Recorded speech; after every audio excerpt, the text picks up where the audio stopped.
Well, I'm just getting done with the rest of this repair, and it turned out really nice.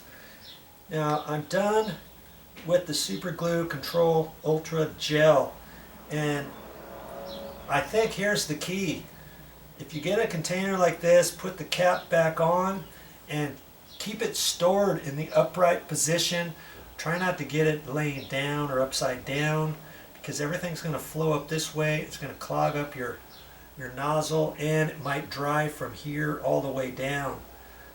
So I'm hoping storing it like this, maybe just the small tip is clogged, or hopefully it can be pushed down, or if you have a needle or something, after a couple minutes you can clean out the tip as it's drying, let's say, and then next time you need it, your tip's going to still be very small. Worst case scenario, you have to cut just the very end of the tip off to get it free flowing again. Okay? Now, I don't think I have a needle with me. I mean, I do have my scratch awl. I guess I could try to do that, but it's too big. It's really too big for that. Okay. I need a needle or a very small safety pin, something like that, to clean that down. But I'm going to store it in the upright position.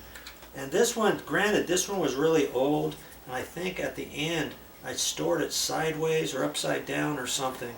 That's why the whole arm of it, the whole nozzle was dry. Okay. All right, now all I have to do with that is put it back up, take a quick look at it. Everything looks pretty good. If anything, there's just one little spot over on the arm that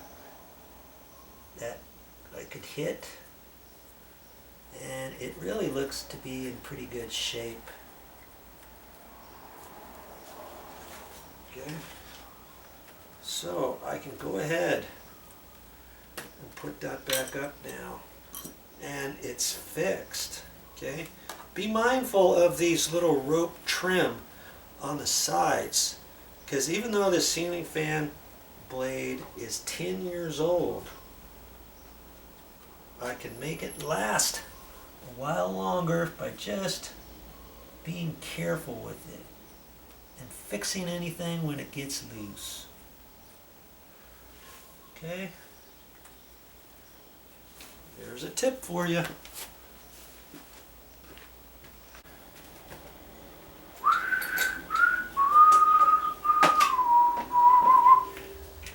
I put the screw in first, and then I can hold the whole thing upside down and line her up.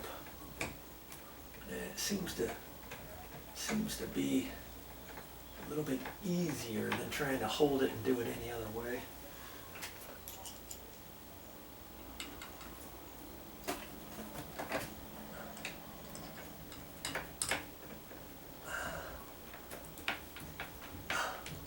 Make sure you get them snug. And since I'm up here, I'm going to go ahead and check the other ones.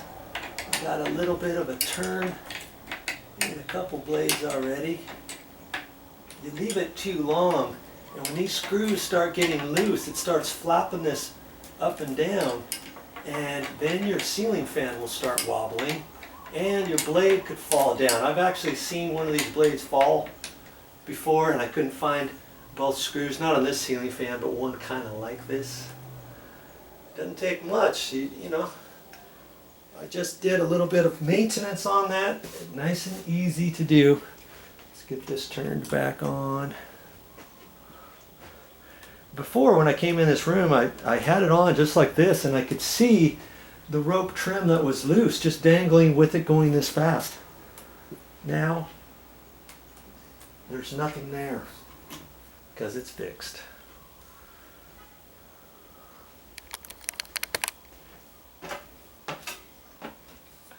Well, that's all I got for this time, but I'll be back with more videos.